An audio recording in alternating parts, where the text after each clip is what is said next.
العربي القرشي المكي المدني الأبتهي الطعامي سيد البهي السراج المضيء كوكب الدري صاحب البحار والسفينة المدفون بعرض المدينة عبد المؤيد والرسول المسدد المصطفى الممجد المحمود الأحمد حبيب الإله العالمين وخاتم النبيين وسيد المرسلين وشفيع المذنبين ورحمة للعالمين أبي القاسم محمد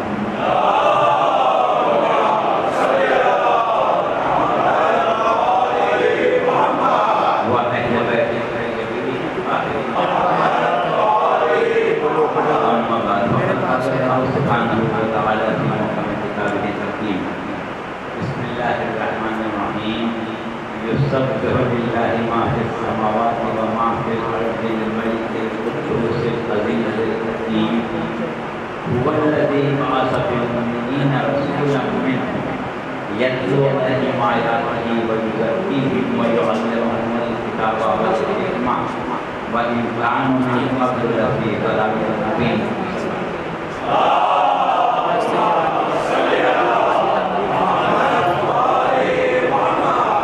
عزیزان گرامی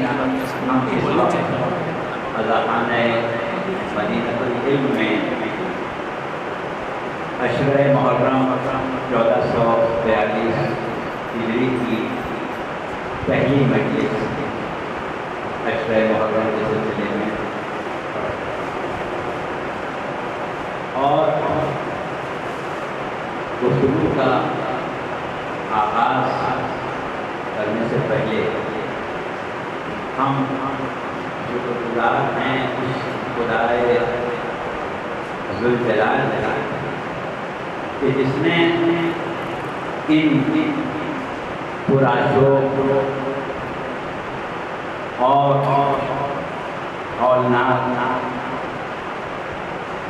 حالات میں ایک مرتبہ ہم کو نعمت فرش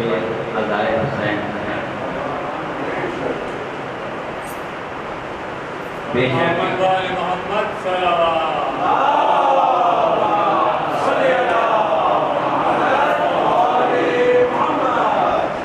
دنیا خوشیوں کے لیے ہر طرف سر کرتا ہے دنیا خوشیوں کی طرح ہے اور ناخوشگوار واقعات بھولنے کی پوری کوشش کی جاتی ہے یہ آپ کا ورثہ ہے کہ آپ کو پروردگار عالم نے نعمت آشنائی ہمیں حسین ایسی دی ہے کہ آپ اس کے لیے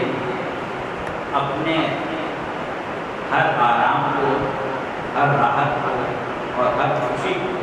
قربان کرنے میں یقیناً یہ بہت بڑی نعمت ہے اور جیسا کہ ابھی ہم نے کہا کہ پروردگار عالم کا جتنا بھی شکر ادا کیا جائے بے شک وہ ذات لائق حمد اور سزاوار وعدہ ہے اس کا کہ لئن شکرتم لأزیدنکم اگر تم نعمتوں پر شکر کرو گے تو ہم نعمتوں میں اضافہ اگر نعمتوں پر شکر کرو گے تو ہم نعمتوں میں اضافہ کر دیں گے تو اب دیکھیے کہ جہاں شکر نعمت نہ ہو وہاں تسلسل نعمت منقطع ہوتا ہے اور جہاں شکر نعمت ہو وہاں تسلسل نعمت جاری ہے یہ آپ کا امتیاز ہے کہ آپ نعمتوں کے شکر اپنی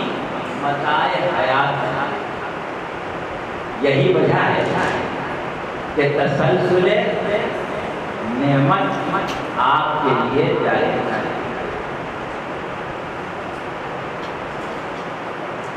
ہم کیونکہ حقیقت ہے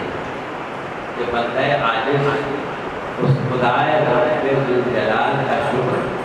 ادا نہیں کر سکتا اور نہ اس کی حمد کر سکتا، لہذا یہ مسئلہ خود اس نے حل کر دیا۔ اور ہمارے چوتھے امام سجاد علیہ السلام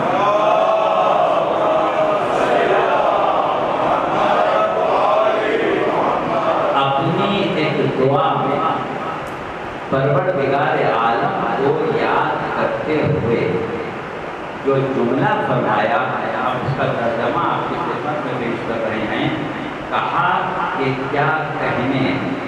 اس ذات علی و اعلیٰ، کیا کہنے اس ذات عظیم کے کہ جس نے ذکر نعمت کو حمد قرار دیا اور اظہار عزت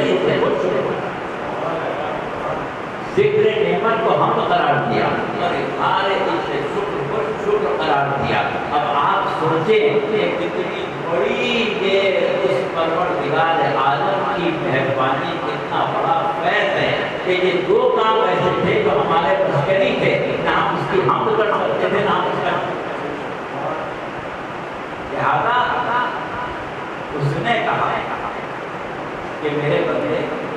تو میرا ہی حمد نہیں کر سکتا لیکن میری نعمتوں کا ذکر کر سکتا ہے، میری نعمتوں کا ذکر تو کر سکتا ہے۔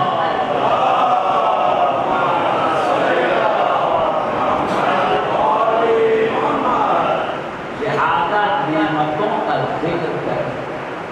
یہ ذکر نعمت ہے اور کہا کہ اگر تو شکر ادا نہیں کر سکتا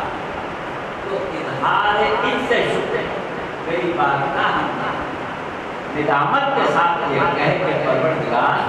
تیری نعمتوں کا شکر تو بہت دور کی بات ہے، میں شمار بھی نہیں کر سکتا، لہذا میری کمائیگی کو دیکھتے ہوئے میری شکر کی جو ادائیگی ہے،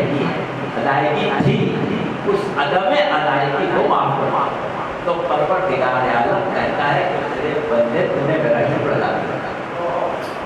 جناب موسیٰ سے اللہ نے یہی وحی کی تھی کہ اے موسیٰ میری نعمتوں کا شکر کرو، تو جناب موسیٰ حیران ہو گئے اور کہا پروردگار عالم میں کیسے تیری نعمتوں کا شکر کروں؟ تو پروردگار عالم نے کہا کہ موسیٰ تم نے ہمارا شکر کرو۔ تو دیکھیے کہیں آپ کو یہ صورت کیا ہے کہ ہم نہیں کر سکتے لیکن بارگاہ خداوندی سے ثواب حمد چاہتے ہیں، لہذا ہمارے لیے یہ شرف اور بزرگی ہے ذکر نعمت۔ اب بس یہ دیکھیں کہ نعمت کہاں، نعمت کیا؟ تو جب پروردگار عالم بے سدے سرکار رسالت کا تذکرہ کیا تو ایک مقام وہ ہے جہاں کہا کہ لقد من اللہ علی المؤمنین اذ بعث فیہم رسولا منہم۔ سورہ آل عمران کے 14 آیت ہے کہ آگے چل کے ہمارے سامنے سن گئے، ارشاد رب العزت ہوتا ہے کہ بے شک اللہ نے مومنوں پر احسان کیا، بے شک اللہ نے مومنوں پر احسان کیا، اور احسان یہ کیا کہ ان کے درمیان ایک نبی تو آپ نے دیکھا کہ اللہ کا احسان کیا ہے؟ نبوت ہے، نبوت اللہ کا احسان ہے، اور جب نبوت اللہ کا احسان ہے تو نبوت نعمت خدا ہے۔ اور ایک مقام آپ دیکھتے ہیں کہ جہاں پروردگار عالم نے پھر نعمتوں کا ذکر کیا، الیوم اکملت لکم واتممت علیکم نعمتی، آج دین کو کامل کیا ہے، نعمتوں کو تمام کر دیا ہے، تو اب دین بھی نعمت ہے، ولایت بھی نعمت ہے، دین بھی نعمت ہے، ولایت بھی نعمت ہے۔ تو اب پتہ چلا کہ نبوت نعمت، دین نعمت، ولایت نعمت، اور یہی صاحبان نعمت ہے جن کے راستے پر چلنے کی دعا کرتے ہیں اس کے راستے کی ہدایت پر نعمت نازل ہوئی. تو یہ ہیں نعمات پروردگار عالم. اب اگر آپ ذکر دین کریں، ذکر نبوت کریں، ذکر ولایت کریں، اور جب ذکر نعمت ہے تو حمد الہی ہے. حمد الہی ہے تو ذکر پروردگار عالم ہے. اور پروردگار عالم کے ذکر کے لیے معصومین کی دعاؤں میں ایک جملہ ملتا ہے کہ یا من ذکرہ شرف للذاکرین، اے وہ خدا کہ جس کا ذکر کرنے والوں کا شرف ہے. اللہ کا ذکر کرنے والوں کا شرف ہے کہ یہ آپ کو پروردگار عالم کا شرف بخشا ہے. اسی لیے ہم نے ابتدا کی تھی کہ شکر کہ پروردگار عالم نے آپ کو شرف بخشا ہے. تو یہ شرف وہ ہے کہ جو ہمارے لیے پروردگار عالم کا ایک عظیم حصہ ہے، بہت بڑا حصہ. تو اب ہم اپنی گفتگو کا آغاز اس طریقے سے کرتے ہیں کہ شکر پروردگار عالم کے بعد ہم ایک مرتبہ اس کی جو نعمتیں جو نعمتیں ہدایت کیونکہ ہدایت بھی پروردگار عالم کی نعمت ہے. اسی لیے اِنَّا عَلَيْنَا السَّبِيلَ إِمَّا شَاكِرًا وَإِمَّا كَفُورًا. ہم نے اس کو راستے کی ہدایت کر دی. اب اس کی مرضی ہے کہ شکر کرے گا. شکر ہے قبولیت ہدایت اور کفران نعمت ہے نعمت ہدایت کو قبول نہ کرنا. نعمت ہدایت کو قبول نہ کرنا کفران نعمت ہے. تو یہ وہ نعمتیں ہیں جو پروردگار عالم کی طرف سے مسلسل آ رہی ہیں. اور انہی نعمتوں میں ایک بہت بڑی نعمت جو صرف آپ کے حصے میں آئی ہے وہ ہے معرفت اور آشنائی. معرفت اور آشنائی امام حسین. یہ معرفت اور آشنائی امام حسین وہ ہے جو آپ کے پاس امانتاً آئی ہے. اور یہ امانت آپ کو سپرد کرنا ہے ان کے کہ جو آپ کے بعد دیوی مرحوم نے عجیب شعر کہا تھا کہ امانتوں میں نہ زدھار امانتوں میں نہ زدھار پھوٹ کریں ہمیں حسین نئی نسل کے دور ہمیں حسین نئی نسل کے دور کریں. تو یہ اب آپ کی ذمہ داری ہے کہ ہمیں حسین اس طرح منائیں کہ آپ کی طرف سے یہ غم نئی نسل میں منتقل ہو جائے. اور اب آغاز ہم ایک مرتبہ سلام پیش کرتے ہیں اس شہزادی کا کہ جس نے کربلا کا خط تیار کیا، جس نے سنت امام پائی. یہی وجہ ہے کہ آپ سے کربلا میں مرکزی حیثیت شہزادی کونین کو دیتے ہیں. یہ شہزادی کونین کو بیوی ہے جس نے کربلا کا فتح پایا. اور اس بیوی پر اس ثانیہ زہرا کہ جس نے چندان سے چھوٹتے کے ساتھی سب سے پہلے مجلس سے حسین کرنا. اور ایک مرتبہ اس غریب اور بے کس امام کے اس جملے کی طرف بھی توجہ دے دیں کہ جو رسن بستا ہے بستہ زنجیر ہے ظالم کے دربار میں اسیر ہے. اور جب اپنا تعلق کرا رہا ہے ایک جملہ یہ کہتا ہے کہ میں اس کا فرزند ہوں جس کے لیے طاہروں میں خدا منا ہوا. میں اس کا فرزند ہوں جس پر اندھیروں میں انسان ہوا. پھر ایک سلسلہ تبلیغ اعلیٰ ہمارے پاس عہد امام صادق علیہ السلام کے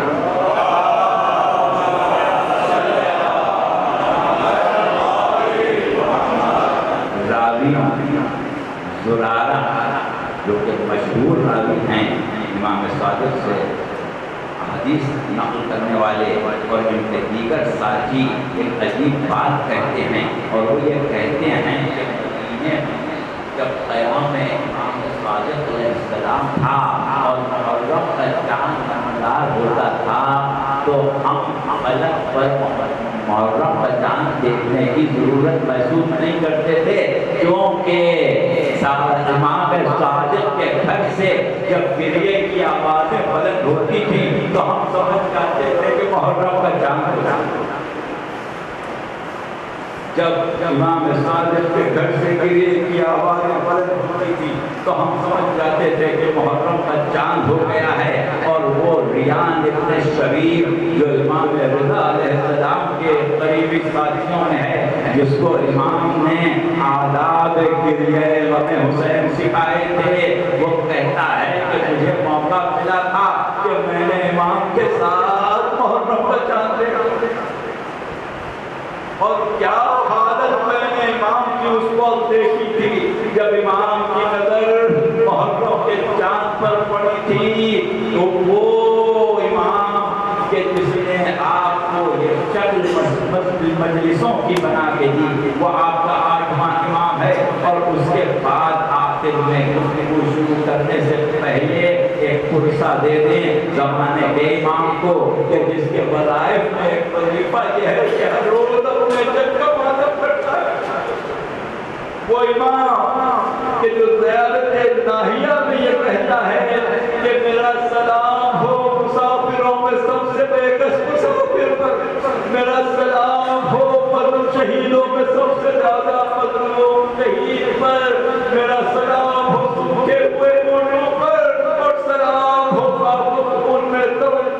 لاجوں پر، سلام ہو رسم بستہ بیویوں پر۔ تو بہرحال یہ چند الفاظ قرصے کے تھے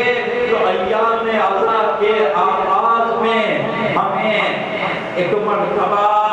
ابتدائی اعلان کے لیے ضروری محسوس ہو رہے تھے، تاکہ آپ کی توجہات ایک مرتبہ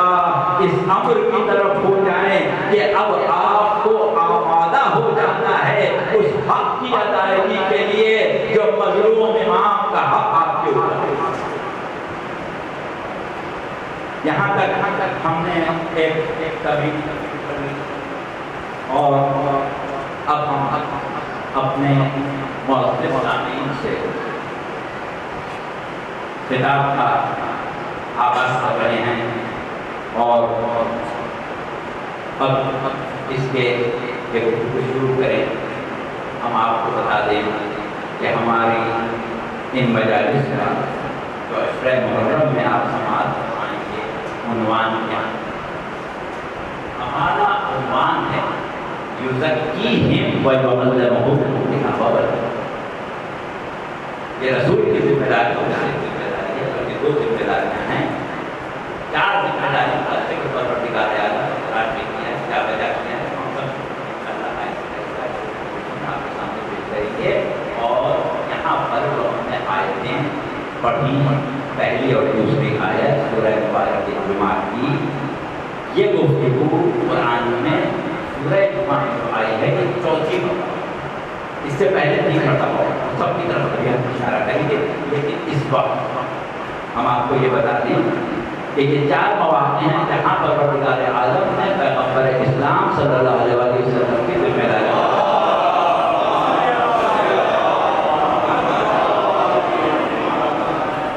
اور ان آیات تلاوت کا اور ان کو سرمایہ کلام قرار دینے کا مقصد یہ تھا کہ ان آیات میں پروردگار عالم پیغمبر اسلام کا تعلق بھی کرایا ہے، اور اس کے بعد خود اپنا تعلق پیغمبر اسلام کے حوالے سے، اور پھر پیغمبر اسلام کی ذمہ داری کا اختیار. اور ایک بات ہم عموماً ہر اس موقع پر واضح کرتے رہے کہ جہاں قرآن میں کسی فعل کا کسی کام کا ذکر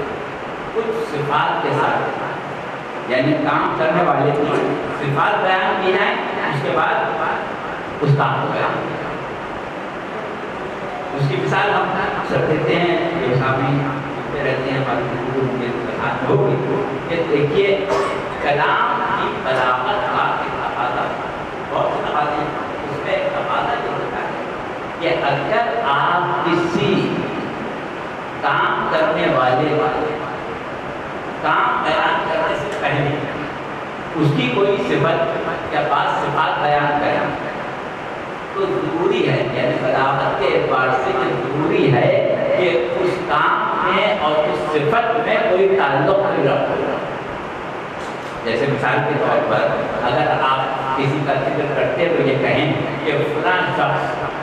بہت اچھا شاعر ہے اور آپ نے دیکھا کہ اس نے کتنے اچھے طریقے سے عدالت میں مقدمے کی پیروی کی. آپ کہیں گے یہ شاعر ہونے سے مقدمے کی پیروی کرنے سے کیا تعلق ہے, یہ بلاغت کا خلاف ہے. ہاں آپ یہ کہیں گے اس نے کتنا اچھا پڑھیا لکھا کتنی اچھی نظم اور کیا آپ یہ کہیں گے کتنا بڑا کام ہوتا ہے. یعنی جس صفت کو بیان کیا جا رہا ہے اس صفت سے کام ہونا چاہیے. آپ نے کہا کہ فلاں صاحب بہت اچھے مصور ہیں اور آپ نے ان کی بلند پڑھی کتنی اچھی لکھی ہے.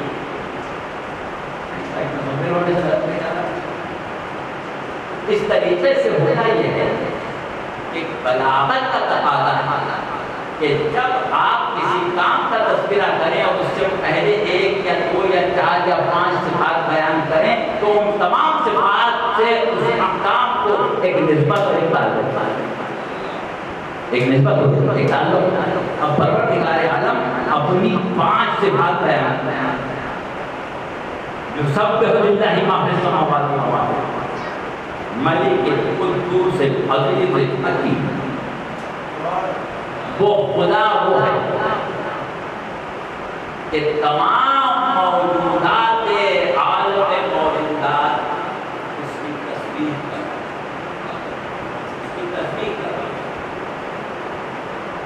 تو ایک صفت ہے پروردگار کی کہ وہ سکون ہے. اس کی تصویر سکون ہے تو اللہ سکون ہے پہلے اس بات بیان کی. اور ایسا سکون ہے کہ عالم موجودات میں کوئی شے ایسی نہیں ہے جو اس کی تصویر کرے.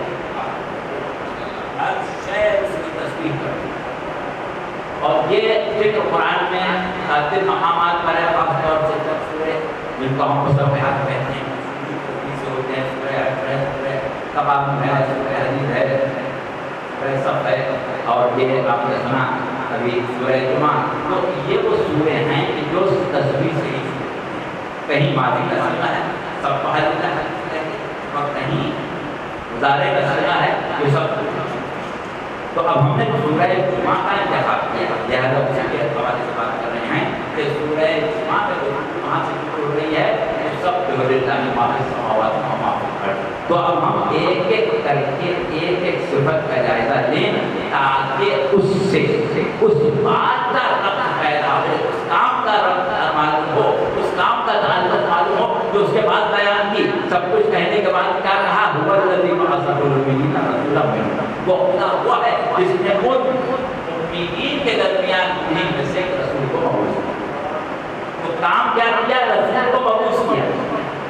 بعثت سرکار رسالت کا ذکر ہو رہا ہے. کام کون سا بیان کیا جا رہا ہے؟ بعثت سرکار رسالت بیان کی جا رہی ہے. لیکن اس کام کو بیان کرنے سے پہلے اپنی صفات بیان ہو رہی ہیں. سبوح ہے, قدوس ہے, ملک ہے, عزیز ہے, حکیم ہے. ساری صفات بیان کرنے کے بعد 5 مسلسل صفات بیان کرنے کے بعد کہا کہ اس نے نبی کو مبعوث کیا ہے, اس نے رسول کو مبعوث کیا ہے. ابھی اپنے مثال دی نا, بہت اچھا شاعر ہے, نظم نہیں ہے. تو نبی کہنے کا تعلق شاعر ہونے سے ہے، اسی طرح بیسط کا تعلق تو ہونے سے ہے، بیسط کا تعلق ملک ہونے سے ہے، بیسط کا تعلق عزیز ہونے سے ہے، بیسط کا تعلق حکیم ہونے سے ہے، بیسط کا تعلق قدوس ہونے سے ہے، بیسط کا تعلق محبوب، یعنی سبوحیت کا تقاضا تھا کہ ایسا نبی مبعوث ہو، ملوکیت کا تقاضا تھا کہ ایسا نبی مبعوث ہو، صاحب خلقہ ہونے کا تقاضا تھا کہ ایسا نبی مبعوث ہو،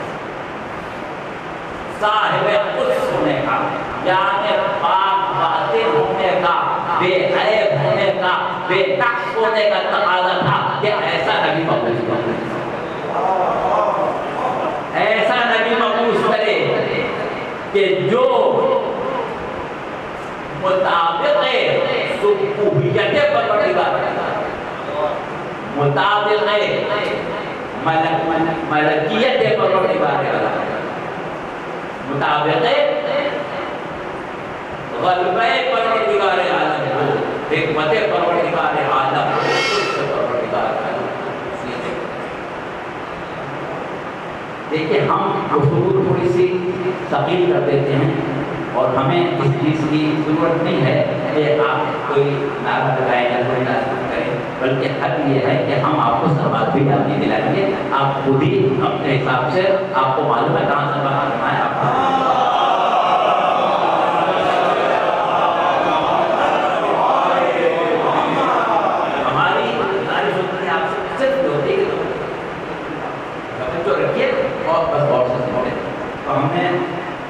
آپ کے سامنے پیش کیا، اس کے اوپر غور کیجیے گا کہ تقاضائے سبوحیت، تقاضائے خصوصیت، تقاضائے حضرتیت، تقاضائے حکمت، یہ تمام صفات باری تعالیٰ وہ ہیں کہ ان صفات کی وجہ سے، یعنی وہ ان صفات کا حامل تھا، اس لیے ایسا نہیں ہو، اس لیے ایسا نہیں ہو۔ اور پھر آگے چل کے کیا بات یہ ہوتی ہے کہ ایسے خدا نے ایسا نبی بنایا، لیکن اس بات کو اور ذات حتمی مرتبہ سرکار عالم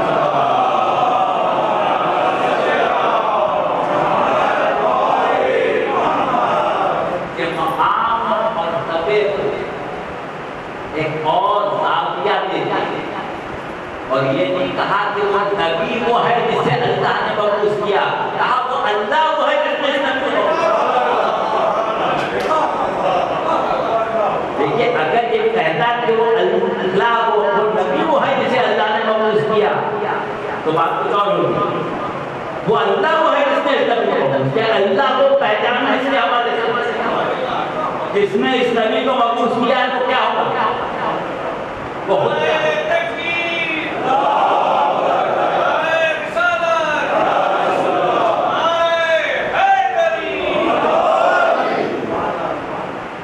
وہ ہے جس نے اس نبی کو مبعوث کیا۔ اب دیکھیے ہم ایک ایک کر ایک ایک صفت سے اور تعلق ختم مرتبہ صلی اللہ علیہ وسلم کو ہے، موضوع ذہن میں رکھیے گا، یہ ہمارا وعدہ ہے، موضوع سے باہر نہیں جانا، موضوع سے قطعاً باہر نہیں جانا، اردو ہماری تزکیہ اور تعلیم میں کتابیں یہ منزلیں ہیں جنہیں سر کرتے ہوئے ہمیں والذی آمین رسولہ منہم یتلو علیہم آیاتہ ویزکیہم کتابوں، تو یہ وہ منازل ہے کہ جس سے ہم آپ کو بتا رہے ہیں، لہٰذا تھوڑی سی آپ کو یہاں پر زحمت بھی ہو رہی ہے، تھوڑی سفارت محسوس ہو رہی ہے، لیکن ان منزلوں سے گزرنا ضروری ہے، تو یہ جو سفارت محسوس ہو اس کو آپ حاضر نہیں کرتے ہیں۔ اب دیکھیے صفات کا تذکرہ ہمیں کرنا پڑے گا تاکہ ہم پیغمبر اسلام صلی اللہ علیہ وسلم کا وہ تعارف کرائیں جو اس آیات میں پروردگار عالم ہے۔ آوازیں بلند نعرہ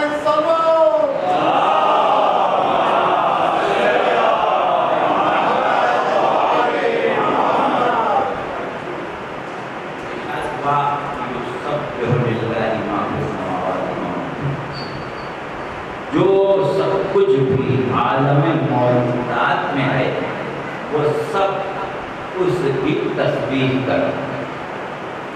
اب دیکھیے یہاں پر ایک نقطہ ہمیں آپ کو سمجھنا، ابھی ہم ذکر کر رہے تھے حمد،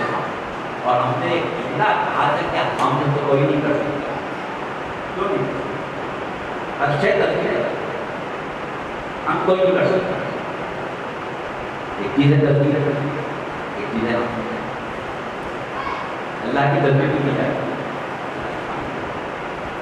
وقت کیا ہے؟ ہم اس شے کو کہتے ہیں، ان الفاظ کو کہتے ہیں جس میں ہم ذات باری تعالیٰ کا وصف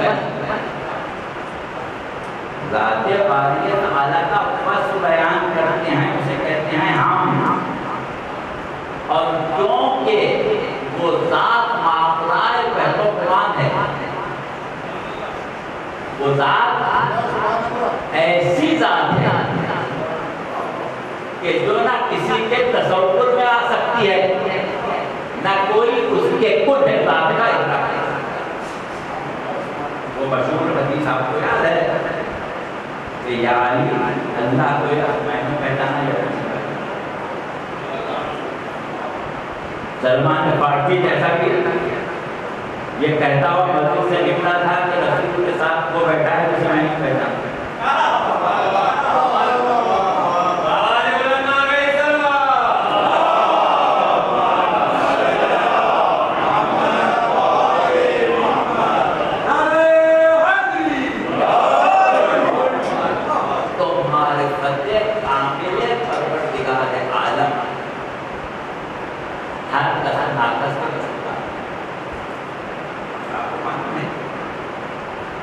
جب ہم کہتے ہیں زبان لا الہ الا اللہ تو ہمارا مطلب کیا ہوتا ہے کہ کوئی معبود نہیں ہے سوائے اس اللہ کے، لیکن کیا ہمارے ذہن میں اس کا تصور آ جاتا ہے؟ اور آتا ہے تو صحیح ہے۔ یہی ربط ہے محمد رسول اللہ کا کہ اگر آپ یہ کہیں کہ میں اللہ کو وحدہ لا شریک مانتا ہوں تو جو تصور اللہ آپ کے ذہن میں آئے گا وہ حقیقت میں اللہ نہیں ہے، وہ آپ کے ذہن کی پیداوار ہے۔ امیر المومنین علیہ السلام نے یہی فرمایا کہ سوچتے ہو اللہ اس کے علاوہ ہے، یا امام صادق علیہ السلام نے بڑا واضح قول ہے کہ دیکھو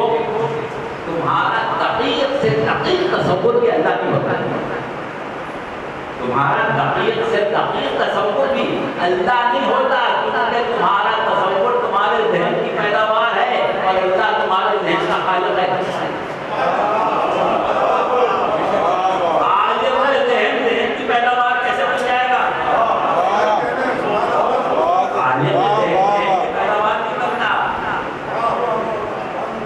جب آپ کے سامنے کسی شے کا نام لیا جائے، ہم نے کہا باپ تو آپ کے پردے ذہن پر باپ کی تصویر آ گئی، ہم نے کہا شیر تو آپ کے پردے ذہن پر شیر کی تصویر آ گئی۔ اب اگر ہم کہیں اللہ تو جو تصویر آئے گی بنائے گی، لیکن جس نے محمد کو مبعوث کیا ہے وہ اللہ ہے، اس لیے محمد رسول اللہ کہہ دیتے ہیں کہ وہ اللہ جس نے محمد کو مبعوث کیا۔ ایک عجیب روایت ہے امیر المومنین علیہ السلام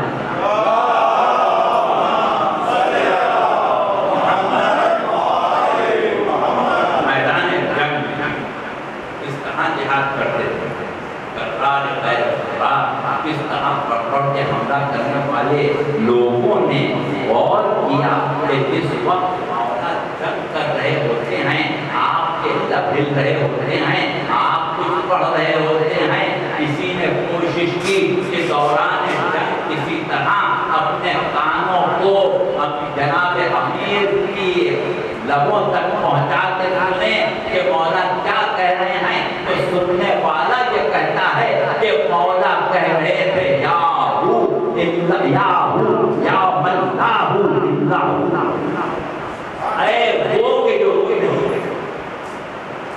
مگر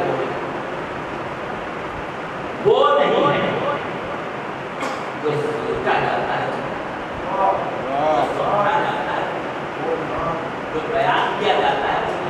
اور اس کو سورہ صافات میں پکڑ دیا جاتا ہے کہ سبحان اللہ عما یصفون الا اللہ المخلصین۔ ارے جو کچھ توصیف پروردگار عالم کی جاتی ہے وہ اس سے مبرا توصیف کرنے والے جو اللہ کی توصیف کرتے ہیں اللہ اس سے مبرا و منزہ ہے، سوائے اس کے کہ تمہیں مخلص کر رہے ہیں۔ کچھ مخلص بنتے ہیں جو اللہ کی حمد اس کے قائم ہیں، کچھ مخلص بنتے ہیں جو اللہ کی حمد اس کے شایان سے شان کرتے ہیں۔ اب دیکھیے حمد کرنے والے کو کیا کہتے ہیں؟ حامد، حامد حمد کرنے والا۔ اب جب اس کو آپ لے جائیں گے اب تبدیل کی صیغے میں، جس کو آپ کہتے ہیں سپرلیٹیو ڈگری، سب سے بڑا حمد کرنے والا کیا کہیں گے؟ احمد۔ جیسے آپ کہتے ہیں اکبر سب سے بڑا، اصغر سب سے چھوٹا، اسی طرح احمد سب سے بڑا حمد کرنے والا،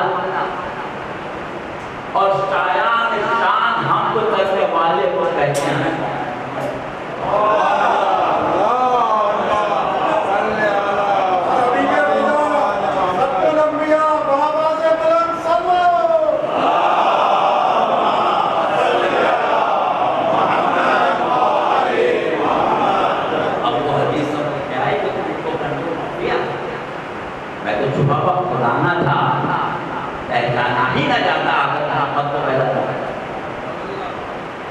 تو دیکھیے ہم آپ کو بتانا چاہ رہے تھے کہ ہم سمجھ میں آ گیا۔ اب اس کے بعد دوسرا لفظ ہے تسبیح۔ تو حمد ہے بس بیان اور تسبیح ہے ذات خدائے قدوس سے عیبوں کی نفی کرنا، نقائص کی نفی کرنا، اس کو مبرا و منزہ نقائص قرار دینا، یہ ہے تسبیح۔ تسبیح سب کر سکتے ہیں، ہم کوئی نہیں کر سکتا، اس کی وجہ یہ ہے آپ نے اپنی زبان پر جملہ جاری کیا ان اللہ علی کل شیء قدیر، بے شک اللہ ہر شے پر قدرت رکھتا ہے۔ تو اب کل کا تصور بھی آپ کے ذہن میں ہے، قدرت کی وسعتوں کا تصور بھی آپ کے ذہن میں ہے، اور اشیاء کی وسعت کا تصور بھی آپ کے ذہن میں ہے۔ تو زبان سے تو آپ نے کہہ دیا کہ وہ ہر شے پر قادر ہے، لیکن نہ آپ ہر کو جانتے ہیں، نہ شے کو جانتے ہیں، نہ قدرت کو جانتے ہیں، لہذا ہم نہیں کر سکتے۔ لیکن اگر آپ یہ کہیں کہ اللہ جسم و جسمانیت سے پاک ہے، یہ تو آپ نے حقیقت ہے، لیکن تسبیح کر لی ہم نہیں کر سکتے۔ تسبیح کر سکتے تھے، ہم نہیں کر سکتے۔ اب اسی لیے کائنات کی ہر شے کے بارے میں جب گفتگو ہوئی تو یہی ہوئی کہ وہ تسبیح کریں۔ ہاں ایک لفظ ہے یسبح بحمدہ، جیسے بات میں ہے اور مقامات ہے یسبح بحمدہ، وہ تسبیح کرتے ہیں ہم کے ساتھ۔ تو مفسرین ہمارے یہ کہتے ہیں کہ یہاں پر یہ جو لفظ حمد ہے وہ تسبیح کے لیے ہی ہے، یعنی حمد کے ساتھ تسبیح کرتے ہیں، یعنی تسبیح کا ایک مقام، ایک منزل، اور تسبیح کی ایک کیفیت وہ ہے کہ جس کو یسبح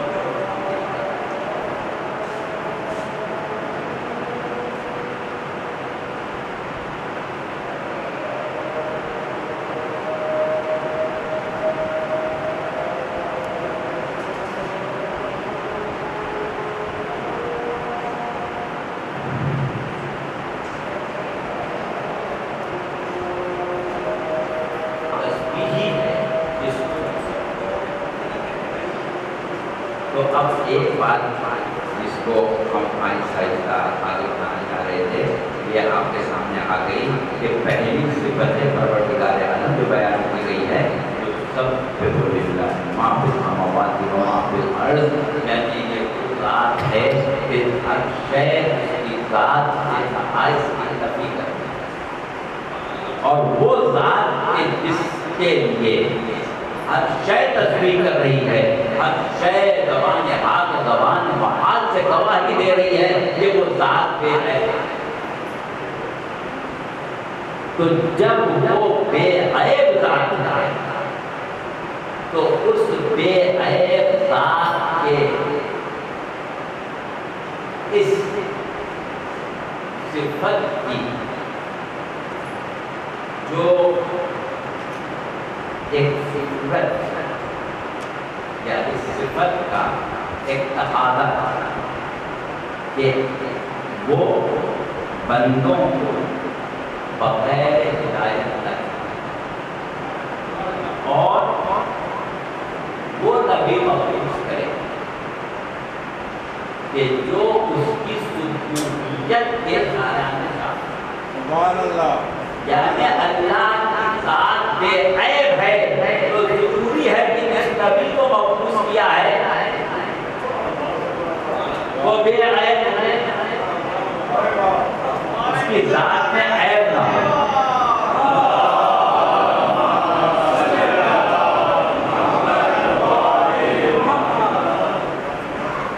اس کے بعد یوسف علیہ ملک قدوس عظیم مکی، ہمارے پاس کب ہے دوسری مجلس میں بھی ہمیں وقت پر پہنچنا ہے، آپ یہاں آنے کے لیے 6 بجے لگے تھے، 8 بجے کے قریب آپ کے پاس وقت آئے،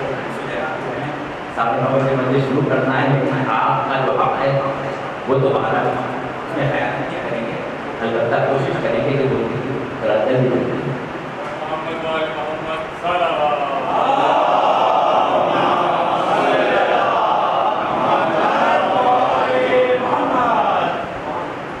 اس کی حکومت کا، اس کی قدرت کا، اور اس کے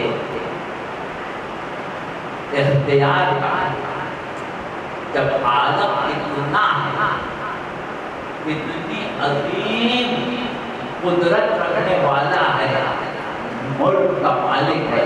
ہر شے پر اختیار رکھتا ہے، ہر شے کا مالک حقیقی ہے، تو مالک حقیقی جو ہوتا ہے اس کو اپنی مخلوق کا سب سے زیادہ خیال، سب سے زیادہ محبت ہوتی ہے، لہذا اس نے اپنی مخلوق کے لیے ایک نبی کی بعثت کا انتظام کیا، تو وہ نبی ایسا ہے کہ جس کی ذات اس بات کی گواہی دے، اس بات کی دلیل بن جائے کہ وہ پروردگار اپنی مخلوق پر کتنا مہربان ہے، وہ پروردگار اپنی مخلوق پر کتنا مہربان ہے۔ اور اس کے بعد کسی طریقے سے آگے بڑھ کے ہم بالکل کریں گے کیونکہ مسائل کو پڑھنا ہے، تو دیکھیے بات کیا ہے کہ کہا کہ وہ قدوس ہے، اور قدوس کے معنی کیا ہوتے ہیں؟ وہ ذات کہ جس کا باطن 100% پاک، جو عیب سے واسطہ نہ رکھتی، وہ ذات کہ جس کے باطن میں حسن ہی حسن ہو، جو صاحب عدالت۔ اب اس قدوس نے مبعوث کیا نبی، تو وہ قدوس جب نبی کو مبعوث کرے قدوسیت کے شان میں آیا نشان مبعوث کرے گا، قدوسیت کے شایان نشان ہونے کا مطلب کیا ہے؟ قدوسیت ہے پاک باطنی، قدوسیت ہے عدالت، قدوسیت ہے بے عیب ہونا، قدوسیت ہے تقصیر پاک ہونا۔ تو وہ رسول کہ جس کو قدوس نے مبعوث کیا ہے اس کو کیسا ہونا چاہیے؟ دیکھیے ہم ایک بات یہاں پر ایک دعوے کے ساتھ کہہ رہے ہیں، اگر قرآن میں آیے تطہیر بالفرض سے مخالفہ بھی ہوتی تو سورہ جمعہ کی یہ آیتیں سرکار رسالت کی عصمت کو ثابت کر رہی ہیں، سرکار رسالت کی عصمت ان آیتوں سے ثابت ہو رہی ہے، اور جب سرکار رسالت تو دیکھیے آپ کو معلوم ہے آیا درود میں یصلون علی النبی ہے، لیکن نبوت کی وسعت کہاں تک ہے؟ میرے اوپر تم بریدہ درود نہ بھیجنا، یعنی جب نحمی و دمی کی منزل آ جاتی ہے تو شریک درود ہو جاتے ہیں۔ اسی طریقے سے وہ نبی غیر معصوم ہو سکتا ہی نہیں جس کو قدوس مبعوث کرے، جس کو ستو مبعوث کرے، وہ سوائے معصوم کے ہو سکتا ہی نہیں۔ اب اگر کوئی منزل نبوت سامنے آ جائے، اگر نبی سامنے آ جائے،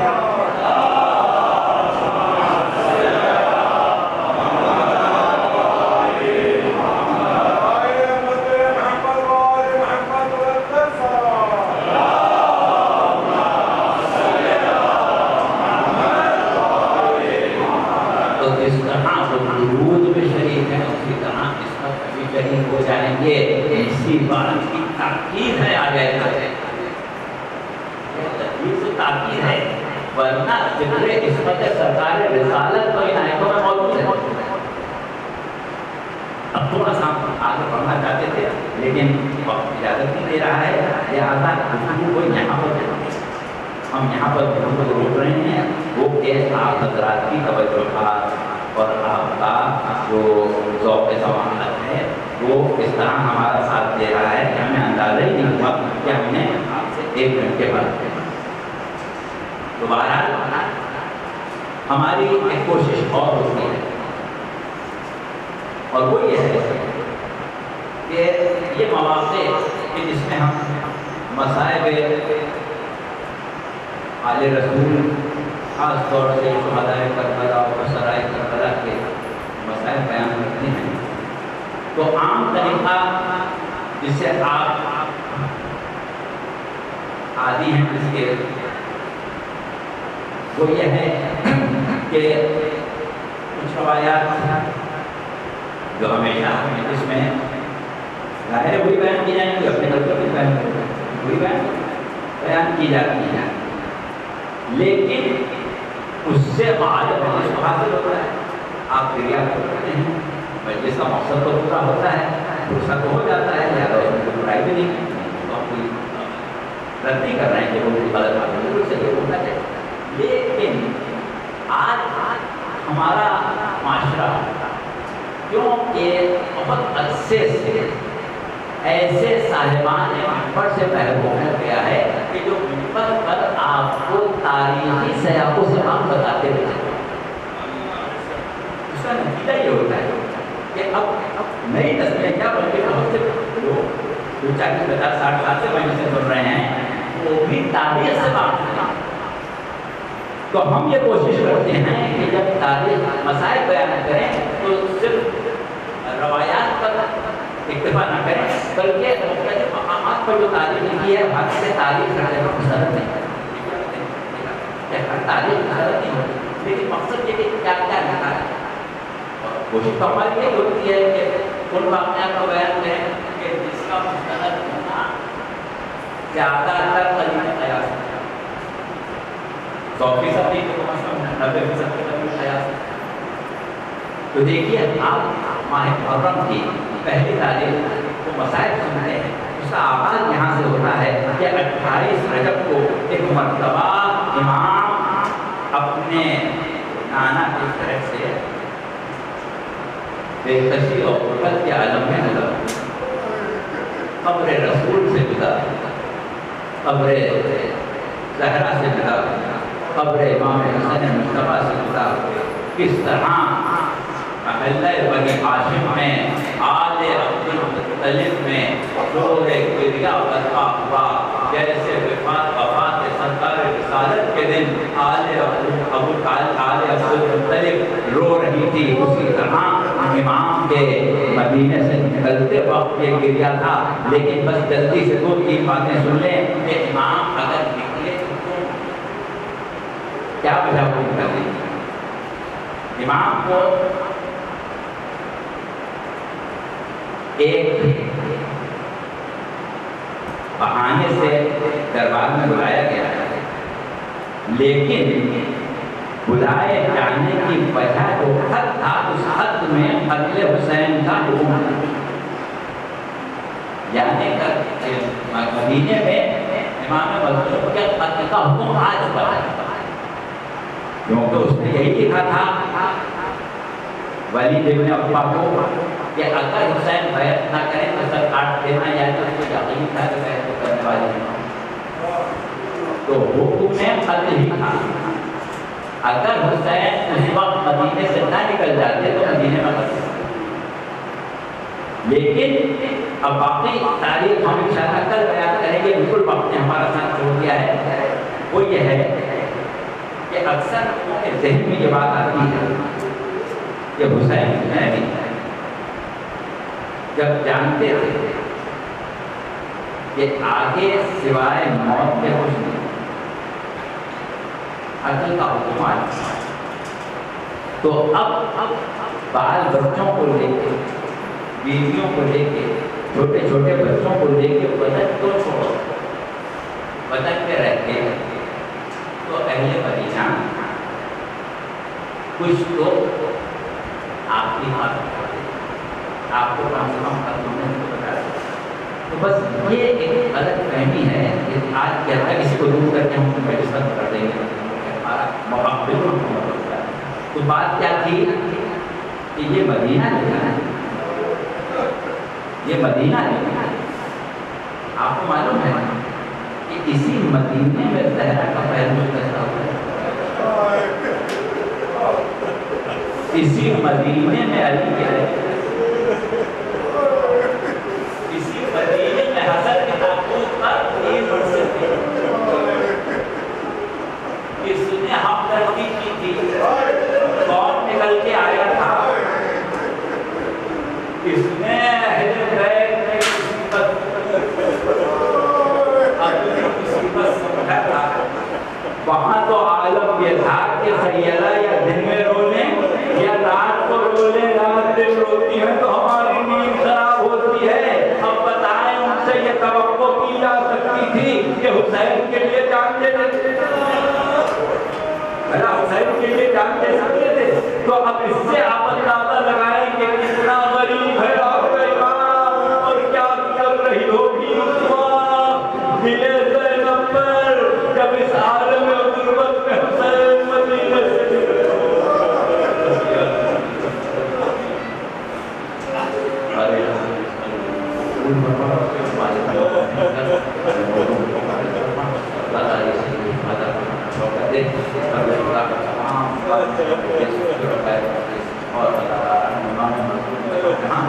ان کو اس زمانے کی بلاؤں سے بھی اور ویسے بھی زمانے کی ہر بلا آپس سے محفوظ بچوں کو